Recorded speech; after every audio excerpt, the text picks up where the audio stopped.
This is Daybreak for Monday, February 10th, 1986, with Reed Collins in Washington, Patrick Greenlaw and Molly McCoy in Atlanta.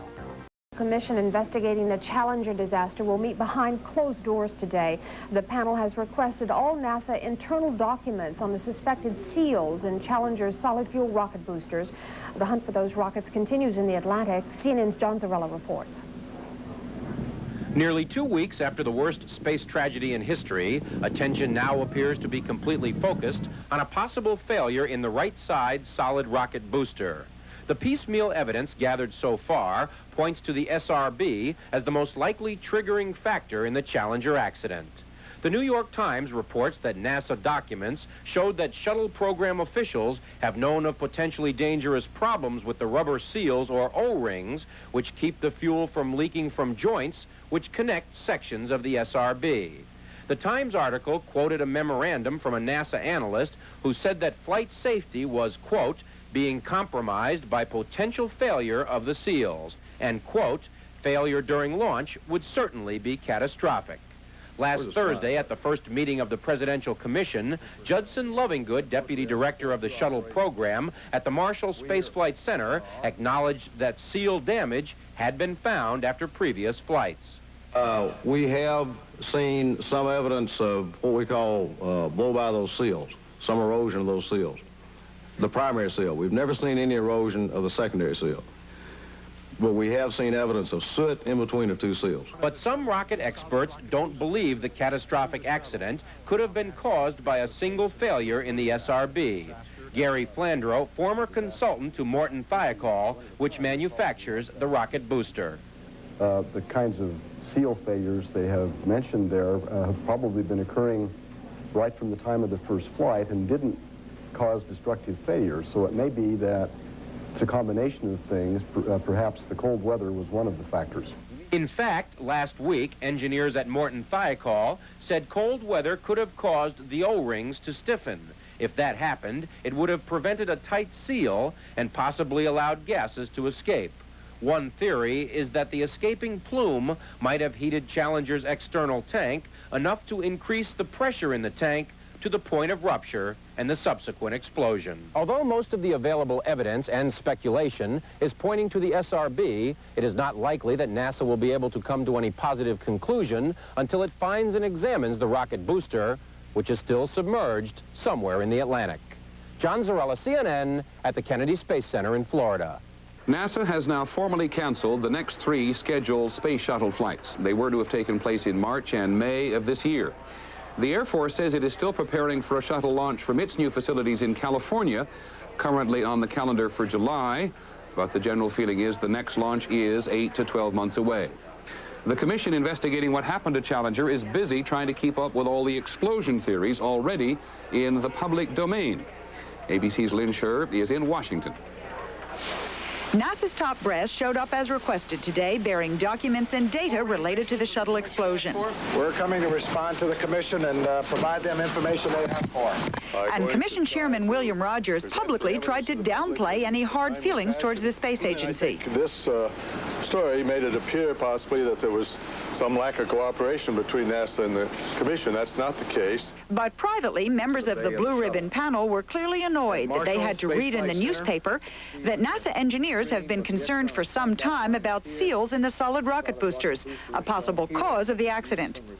The problem centers on the hard rubber O-rings, like giant washers, used to keep the 2 solid rocket boosters from leaking. The O-rings are used between the segments of the rockets.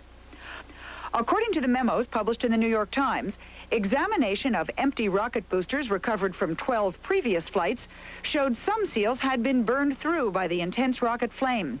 And NASA officials warned over the last several years that charring of the seals could potentially affect flight safety, and that potential failure of the seals during launch would be catastrophic. The plume of flame that seems to have caused the explosion appears to have burst through at a seam where one set of the O-rings is used. At the panel's first open session last week, a NASA official volunteered that there had been some problems. We have seen some evidence of what we call blow by those seals, some erosion of those seals. The primary seal. We've never seen any erosion of the secondary seal. But a memo cited by the Times says a secondary seal was partially eaten away by flame in an earlier flight. In another development, the magazine Aviation Week in Space Technology said today that the explosion was caused by the rocket slamming into the external tank, as reported by ABC News last week. They say the bottom of the faulty rocket pivoted away from the shuttle and crashed into the upper section of the tank. Although the Presidential Commission held this session in private, tomorrow they'll take testimony from NASA officials at a public hearing. And later in the week, they're scheduled to travel to the Kennedy Space Center in Florida for their first on-site investigation. Lynn Scher, ABC News, Washington. The commission studying the heard conflicting testimony from NASA officials who said they believed the Challenger was fit to fly, and from a NASA employee who last summer warned of a potential catastrophic failure. ABC's Lynn Scher was at today's hearing.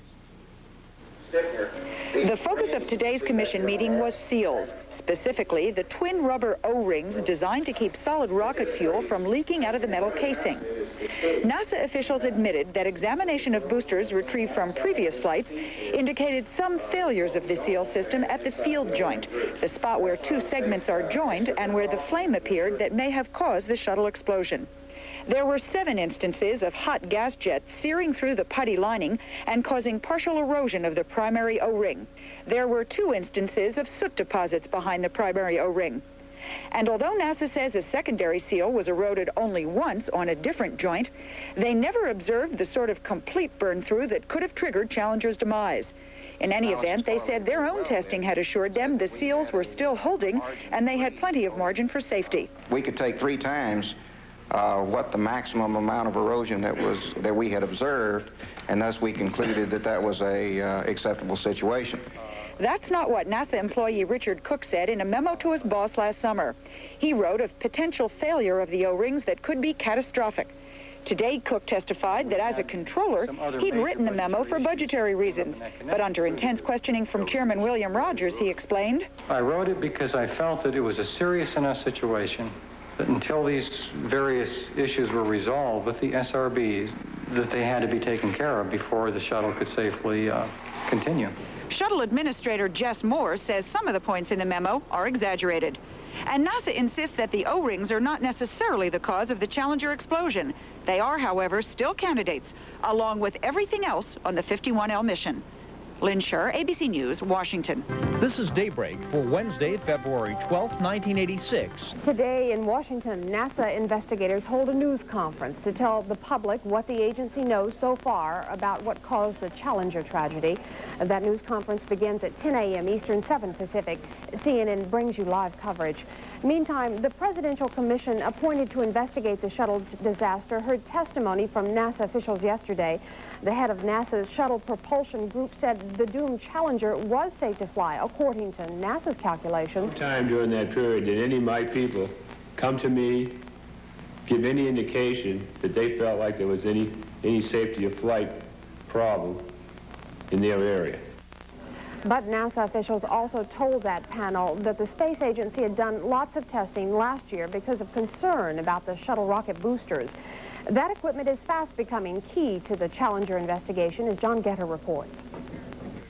While the Presidential Commission investigating the Challenger disaster held another public session to answer questions about the safety of solid rocket boosters, it was learned NASA investigators have requested copies of tapes of 2 previous shuttle launches, tapes which may have pictures of serious problems with those rocket boosters, problems similar to those strongly suspected of claiming Challenger and crew. The tapes cover the maiden flight of the shuttle Discovery and last Thanksgiving's mission of the spaceship Atlantis. Discovery's 1984 maiden launch went apparently well, but investigators have grown very curious about the large flame which seems to envelop the tail of the shuttle main fuel tank. An identical tank ruptured and exploded on the Challenger. They want to know the source of the flame and how much, if any, damage it may have indicated. That launch was considered a success. The flight of Atlantis in late 1985 also went apparently well, but at the moment the solid rocket separated from the shuttle to float back to Earth, there appears what may be a second plume of flame, perhaps coming from the side of the rocket booster. A plume of flame could be seen coming from the side of a solid rocket booster in the final seconds of Challenger's ill-fated launch. This also comes on the same day it was reported an Air Force study put the chances of a catastrophic failure of shuttle rockets at 1 in 35. 1 every 3 dozen missions. That study was conducted partially to assess the potential risk in using the shuttle to launch nuclear reactor-powered spacecraft. That study was made public by several members of Congress. It was conducted 2 years ago. And the presidential panel investigating the Challenger disaster meets tomorrow at the Kennedy Space Center in Florida. Enough to withstand the tremendous. But questions persist, and as ABC's Lynn Sherr reports tonight, a new theory has emerged about what might have gone wrong. NASA continues to insist that the seals at the joints of the solid rocket booster were adequate for flight safety. But at a briefing today, they acknowledged that in combination with other factors, the kind of erosion seen on more than a dozen previous flights could be catastrophic. And ABC News has learned that one of the scenarios being investigated involves the leaked test port, a channel on the side of the rocket used to test that the seal won't leak after it's in place. Under normal conditions, the test port is closed with a kind of screw and rubber washer.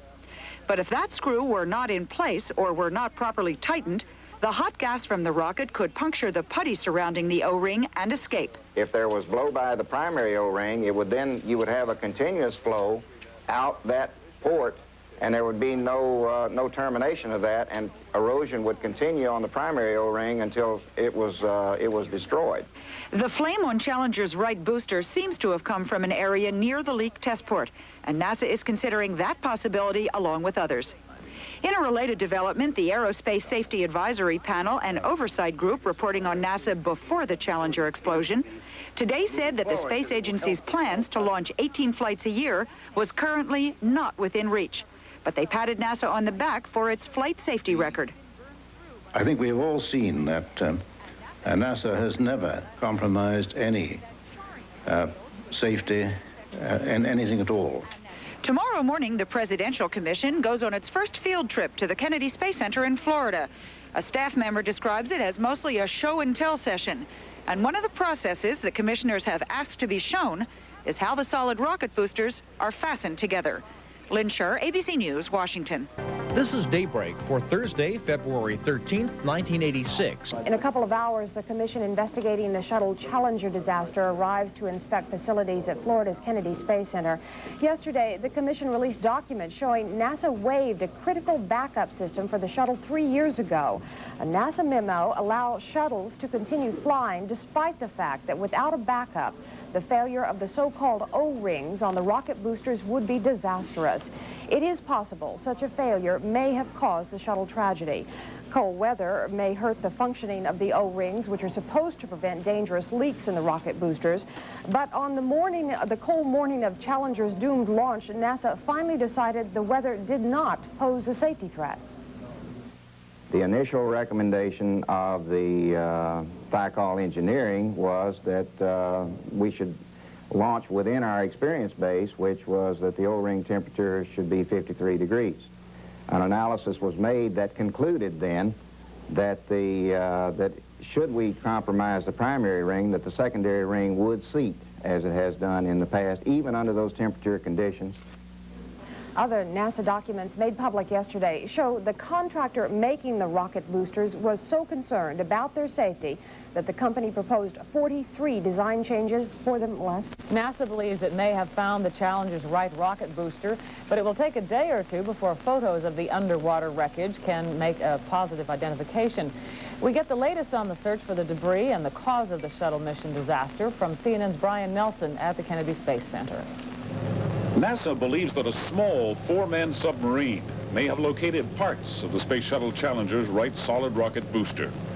Murky television pictures apparently show the debris lying in 1,200 feet of water. The pictures have not been released to the media, but are being shipped to the Marshall Space Flight Center in Huntsville, Alabama, for identification. We're still very optimistic that that is what we're finding. The right-hand solid rocket booster? That's right. And however, we're not able to say right at this moment. We think it's going to take at least a day or maybe a couple of days of study to identify, where a particular part comes from and be able to be certain. NASA will try to match up external markings of what may be Challenger's right rocket booster with pictures taken of it before launch. If identification proves positive, the space agency will then attempt to bring the debris to the surface and examine it for signs of burning or melting around the safety O-rings and the rocket casing. If we found the right components there and could reassemble or reestablish the scene as it occurred at the ignition point or the liftoff point, it'd be extremely valuable information. The search for the shuttle's crucial right solid rocket booster remains concentrated about 40 miles east of the Kennedy Space Center. Navy radar pinpoints the area as the likely location of the rocket. Called in to help is a Navy submarine called the NR-1, which is due to begin work this week. The submersible is equipped with powerful lights and a maneuverable arm, which NASA officials hope will provide some answers to why Challenger became America's worst space accident. Brian Nelson, CNN at the Kennedy Space Center. NASA is expected to drop 4 members from the task force it set up to investigate the Challenger explosion. The Presidential Commission investigating has recommended that anyone involved in the decision to launch the Challenger be excluded from the space agency's internal probe. CNN's John Holloman has more on the story in Washington.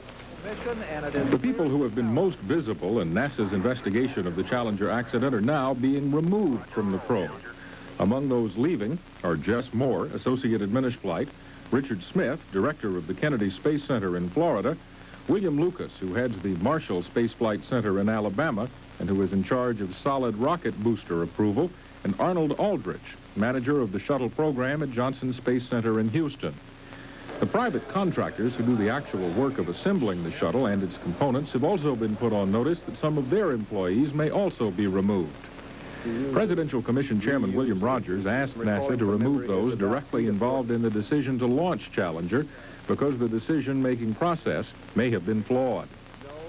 Commission sources say those concerns involved the decision to launch despite worry that the weather on the morning of January 28th was too cold. Morton Thiokol, which builds the solid rocket boosters, expressed concern the night before launch that the cold might damage the rubber-like seals designed to prevent hot gases from escaping through the side of the rocket. Rockwell International, which built the shuttle, expressed reservations on the morning of launch that icicles on the launch pad might be knocked off and damage the heat-resistant tiles on Challenger. But the man who made the final decision to launch, Jess Moore, says there was agreement from everyone to go ahead.